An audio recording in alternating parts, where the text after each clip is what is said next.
Hi, welcome to the Addicted Motors YouTube channel Roadside Edition. In this video, well, you can just find out how I ended up on the side of the road in rural Virginia, about 100 and some miles away from my house, waiting on a tow truck. Thanks for watching, stick around. Maybe it's just me, but you ever have that road trip sweet spot in your shit box where you got the perfect crown on the road to compensate for the way it pulls to the right or the left, and you have the perfect speed, which you don't feel any of the drive line or wheel tire vibrations when you nail that perfect sweet spot.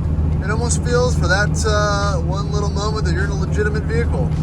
And I've hit that sweet spot.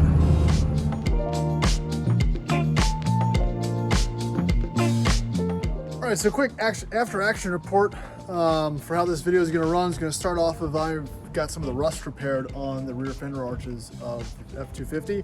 So I was pretty excited about that. Got those fender arches fixed. Couple shots of that, and then we'll take a trip up to the cabin. And I'll cut it right there.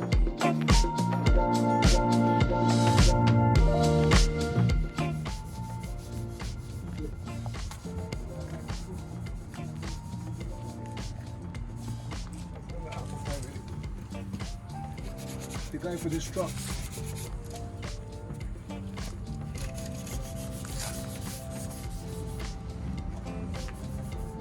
Howdy, this is Troy with Addicted Motors. Welcome back to the channel. I've got my, finally have my 7.3 96 Powerstroke F250 back from the paint shops. Let's check out what I did and how it looks. So this is an OBS style 7.3 one owner F250 diesel Powerstroke, whole thing, the best truck ever made, right?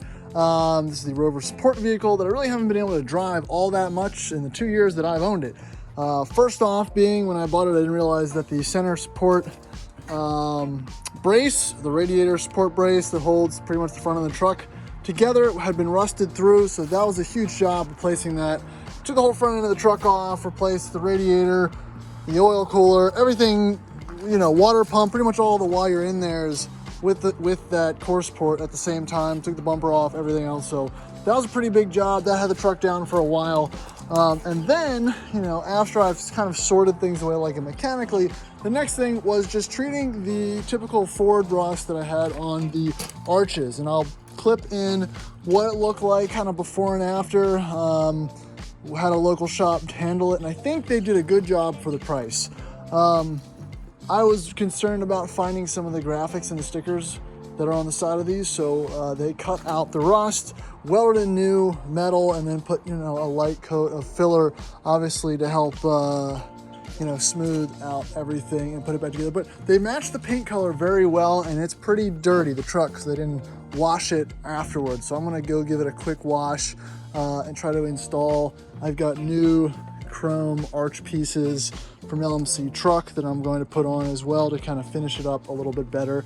And yeah, then I'll do a run through of the final, how it turned out. And yeah, again, not a lot of content on this truck, but it's been down for the count for a while. I'm really excited to get it back on the channel. So it's a gorgeous truck. Definitely something I won't sell, and I'm just happy to have it back. Woo! All right, welcome back to the channel. It is a brisk 25 degrees Richmond, Virginia.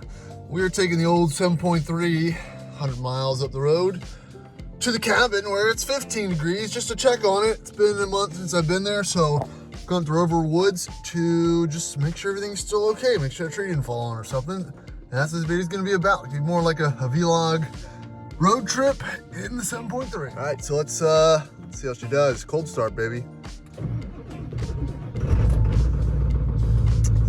Little baby miss, but that'll do.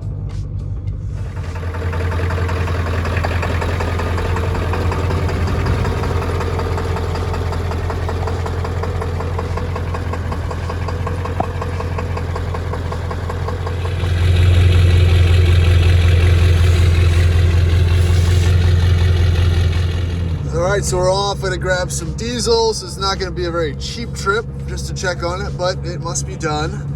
What other highlights of this journey? I was gonna take the Classic. It's a little cold, and I don't have time to give it a thorough check over since it's cold and I don't want to deal with it. The truck should be good to go, minus some diesel. The only issue is both my fuel gauges don't work. When I went to France about a year ago or so, I parked it at an incline on my driveway with full tank or something. And I think both the arms of the senders got stuck in the full position. So they always read full. So I'm gonna have to do some guesstimating, I think, on what my fuel level is. Other things, it might be icy on the hill. These tires aren't that amazing. So, you know, we'll just see when we get up there. Always up for an adventure. All right, now the fun part. But honestly, diesel's come down a little bit. It's only 458 gauge. That's not bad. I guess the bank tank was full. I guess that's the surprises you get when your gas gauges don't work. Good for me a few months ago. All right, loaded for bear, heading out in the open waters.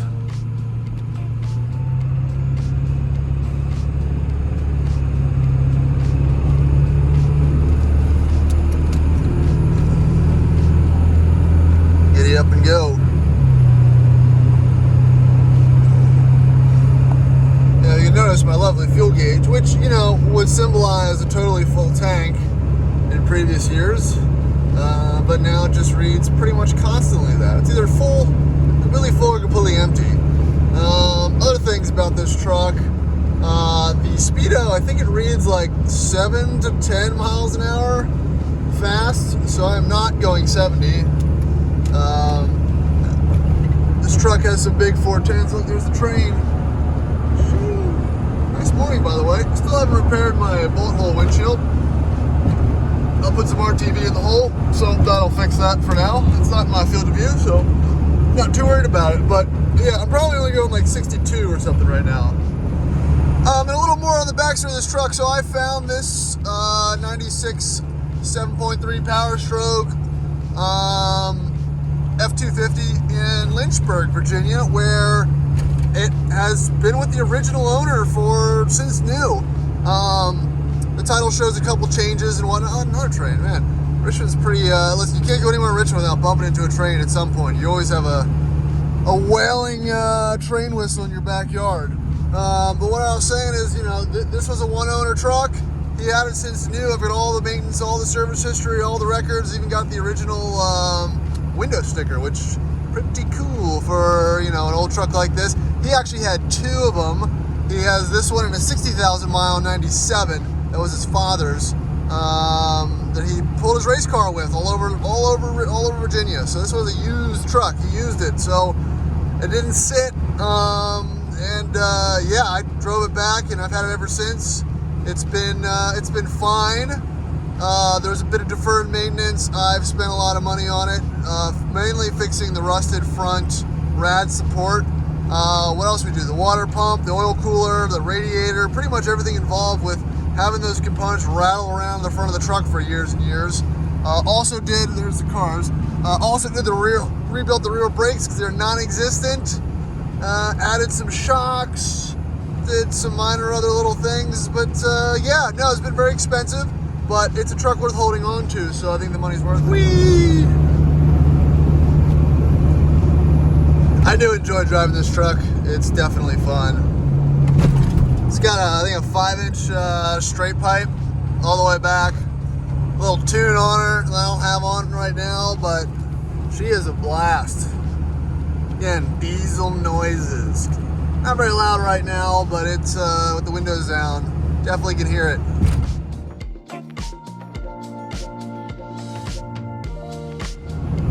Maybe it's just me, but you ever have that road trip sweet spot in your shit box where you got the perfect crown on the road to compensate for the way it pulls to the right or the left, and you have the perfect speed, which you don't feel any of the drive line or wheel tire vibrations when you nail that perfect sweet spot. It almost feels for that one little moment that you're in a legitimate vehicle, and I've hit that sweet spot. So speedo reads 70, sorry, 75. I'm actually going 71, so that gap's not as bad as I think. I had it up on Waves a little while ago, so it's about 5 miles an hour off, which is weird because the tires aren't oversized or anything like that, so I'm not sure what can be really throwing off that reading. Yeah, this one's rough. I'm stuck around 70. Truck doesn't really go a whole lot faster. I mean, it does. It's not happy. I don't want to rag it out too much. Usually I always start these journeys off like, I'm just gonna run 2,500 RPM, get good miles per gallon, and then I get bored and we're running 80 at 2,700 RPM, just dragging it out. So I'm trying to avoid that. All right, humming up After Mountain. Not anything to worry about, but it is fun to get under load a little bit. Listen to some new sounds and noises. Wait for something to go pop, you never know. More interested to see if it'll maintain speed. I've got cruise control set at 70. And let's see if she's got the nuts to just keep it there.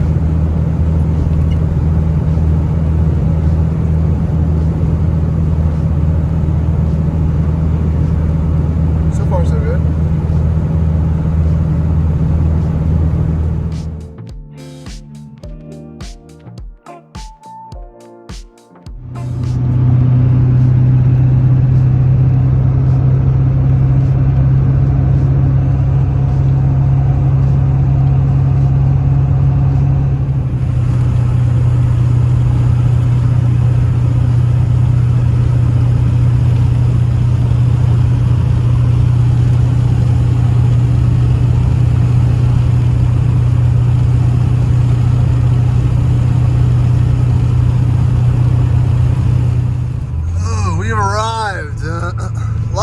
Kind of shear wind damage on the trees through here, and there's a dozer on my property.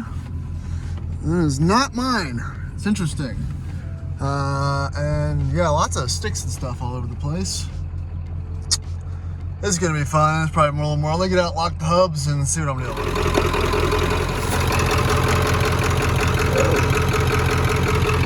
Oh, look at that. That's not great. Tires aren't even that old. Well, I guess that's gonna make my decision on tires a little easier coming up. So, this is interesting. This is not mine, but it's on my property. Wonder why. Oh. Usually these are unlocked, but I'm used to being on construction sites, so I don't see an identifying marker on it. So I guess it's mine now. Oh, nope, I found the reason. She's down and out with a tire. Still don't know why that means I can hang out here, but I guess that's country living. Not mad about it, but kind of odd. More annoyingly, like I mentioned, so I saw lots of the tops of these trees being taken off by, I think it's probably just these shear winds from being on top of a mountain. Stuff freezes, right? And then heavy winds come through and all those ice encapsulated branches and stuff just get, they're kind of weakened and break off. So I guess I'm gonna walk down here first and move some of this shit up. Man, it's the whole driveway. This is, I'm not gonna film this, it's gonna take too long. Yeah, luckily these are all little baby trees. I didn't bring a chainsaw on this time. It's supposed to be a quick and easy trip, but there's some big trees snapped in half down throughout the valley of the property. So hopefully there's nothing blocking my path because I don't have anything but a winch to pull this stuff out of the way. All right, so the rest of the driveway doesn't look too bad, which is good. But we haven't seen the top part yet.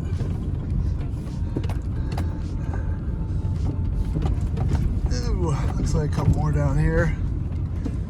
Not the end of the world, but it's always good to see what the rest of the land looks like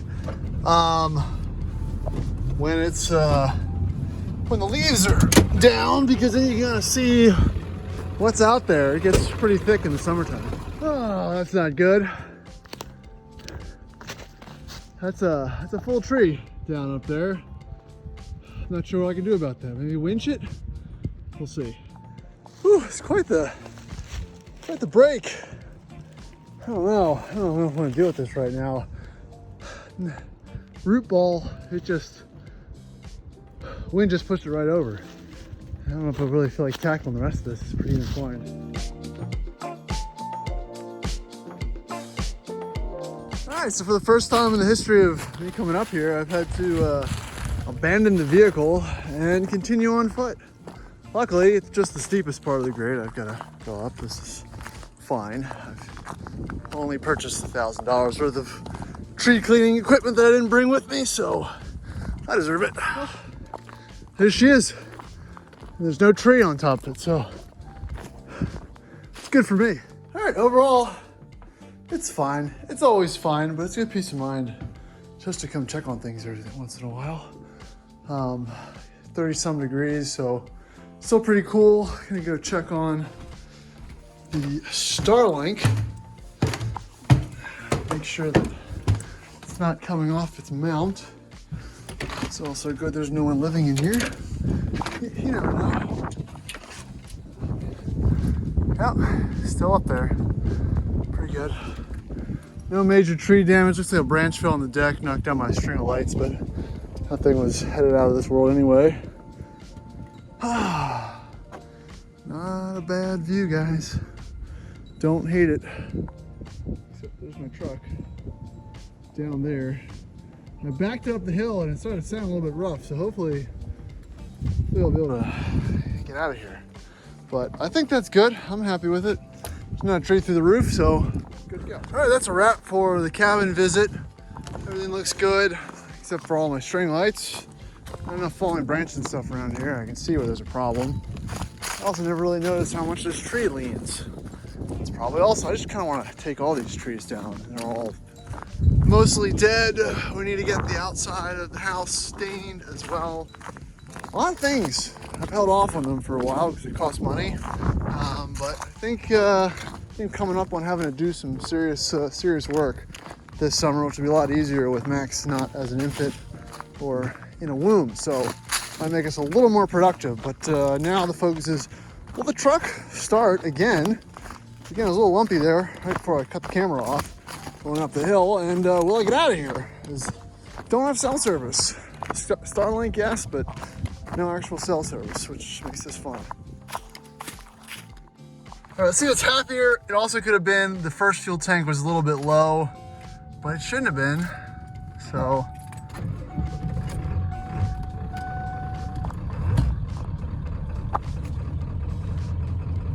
yeah, hear that?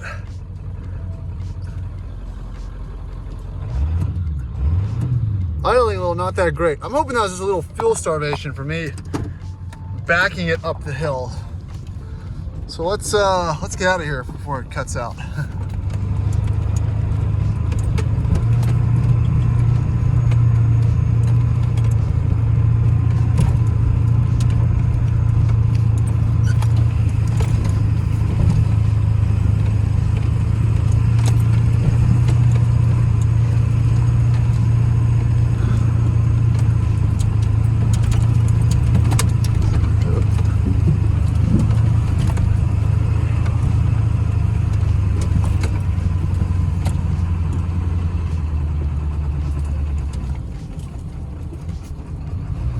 Still has a little bit funky idle. I don't love that.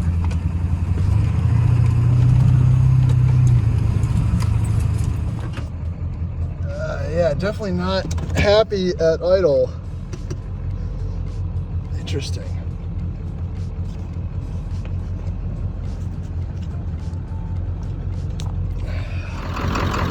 Unlock. That sounds a little lumpy still. Let's see if that clears up on the road. Well, definitely sounds a little happier now. I only have just over 100 miles on the front tank, which should not be empty. I think I can get about 150, 180 miles out of that. So I'm gonna put it back on. If it stutters again, I'll just switch it back. All right, so I do have a problem. It's breaking up under load over 55, which poses a problem since I have to go over a mountain to get back. Switched it back to the rear tank, and okay, maybe it's not breaking. It was breaking up a little bit in the other tank, which is weird. You know, diesel's tough. Getting diesel at non-rural areas where diesel isn't usually filled up a lot. Sometimes you can get some water in there. I don't know what the issue is, but I don't know if you can hear that. It doesn't sound good. I'm not billowing smoke or anything, but something's not happy. Yeah. Hear that? Yeah, that's not good. Could be, man, this can't be transmission related, but I'll have to pull over here in a second. So I got a little coolant over here, which should be fine. Trans fluid looks fine. I'm gonna cut it off. Look at the oil.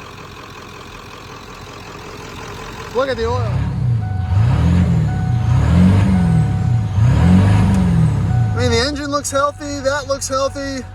I guess I'll check the oil, but I don't see a good reason why it would be low on oil. It doesn't really leak all that much. Let me check that. Oh, well, my day got worse. I think my day got much worse. Well, it's a very bad day right there, guys. It's a very bad day.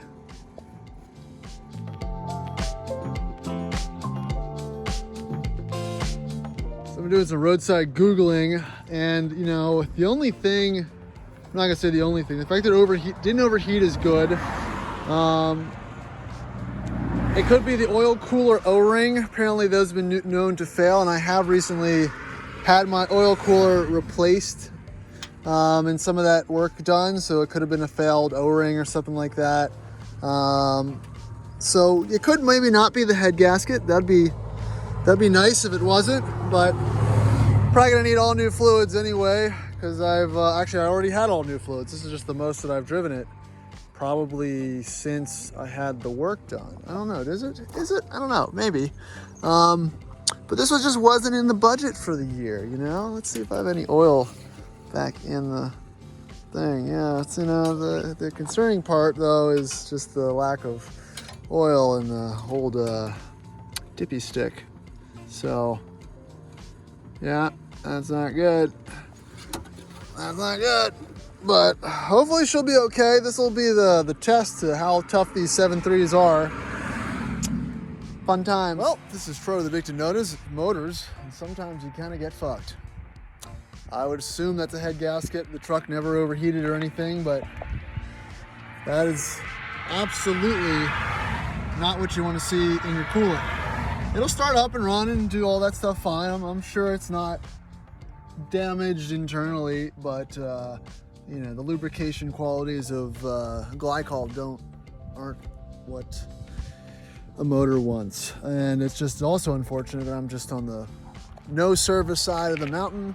It's Sunday, so I'm gonna hang out on the side of the road for a bit. You know, this just must be the season. I haven't killed a car ever, so I'll be kind of bummed if this is the first one that I've killed. Regardless, you know, I was talking to my buddy RV Rover yesterday. He just blew the head gasket on his LR3, and it's the same boat. It's a good shell, high mileage, but not really worth the expense of putting a whole new motor in it, and the damage is unknown. I feel like I'm in the same boat. I don't think I've got the same. I'm just gonna stay positive. I don't think I've got the same amount of damage. Hopefully it's something silly. Maybe something got pinched. It's definitely gonna need a motor. What do you guys think? Let me know in the comments. Seriously. This is out of my full realm of understanding. I've never pulled the oil cap and seen some sludge. I don't like that. It doesn't make me feel good. Waiting on the side of the highway. Waiting on the side. No, I'm not on the highway. This is, you know, I pulled over the only place where I have 1 bar of cell service, so thank God I did that. I've done some more calling, some more Googling as I'm killing time, and people are saying it's probably the oil cooler, which would be amazing, but I'm really concerned there's no oil on the stick too. I don't know where it would have gone. I don't think it leaked out. So it's just all having a sleepover with the coolant, I'm assuming. So updates from the side of the road. I haven't been here for a while. It's nice. I'm getting comfortable. This little mom and pop shop closed a few months ago. That would have been the only place to get a few quarts of oil or something. So this is the type of content that happens. This is why I kind of started this channel. I didn't, this was just gonna be a boring video of me going up to the cabin to make sure I was still there. And now it's turned into, I killed one of the most reliable trucks ever made, somehow. You know, as I sit here on the side of the road. So it's been 30 minutes still on the side of the road. Coming up with some ideas on what to do or move it. But I think the tow truck's actually gonna be here soon, which is good. It's funny, I found a hide key with no key in it in the bed of the truck, so that's good. In case I'm not gonna be here. I was also thinking about towing it to a church or something to leave overnight. I found a tow strap. I don't think I have to do any of that. I think we're just gonna get it towed to the shop. Yeah, always fun. It's a beautiful day, right? 32 degrees, wonderful mountain air. Knocked on all the houses in the area. No one's home, no one's coming to the door, which I don't really disagree with. Who knocks on someone's door anymore? Oh look, this is my rescue ride. One of two. Like being rescued by Toyota. And here we are. Luckily the tow just arrived at the same time as my rescue ride. All right, so she's going back down to sports car. Charles with AAA is hooking me up, and off we go. I'm gonna try to beat him there so I can open the gate. Goodbye, truck. All right, so we jumped. We're back in Richmond. Cindy's dad was nice enough to come rescue me. And I'm in the L322 and we're headed to the shop. We gotta meet the tow truck driver with the rollback and the big truck up there, which is gonna be fun. I'm probably gonna put a couple quarts of oil in it, which I forgot the oil. That's a good start to this. I'm moving too quickly. It's now 2 o'clock. My day started at 6:30. So a lot of nothing getting done today, but hopefully we will get it there parked and shut down for the day. I think that's enough car stuff.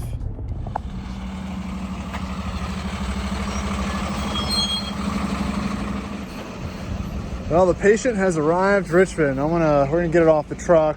I'm gonna put some oil in it and then see if I can back it into one of these spots. Yep, fun times.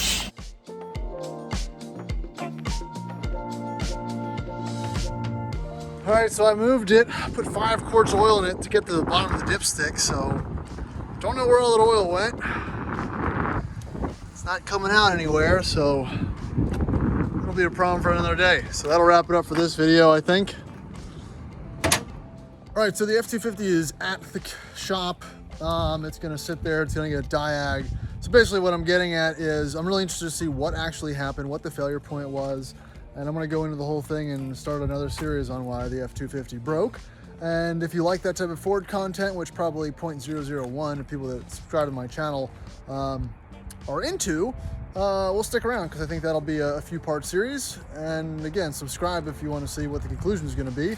And if you're new to the channel, I have a lot of other videos on the F250 and a couple other other F250s at a 4.9 straight 6 manual one as well. So a lot of other content on the channel. It's not just Rovers. I'm just kind of on a Rover kick at the moment. So appreciate you guys watching. Please like, subscribe, do all that fun YouTube stuff. And I'm gonna be broke in the next video. I don't have any money because I've got all broken cars. Thanks.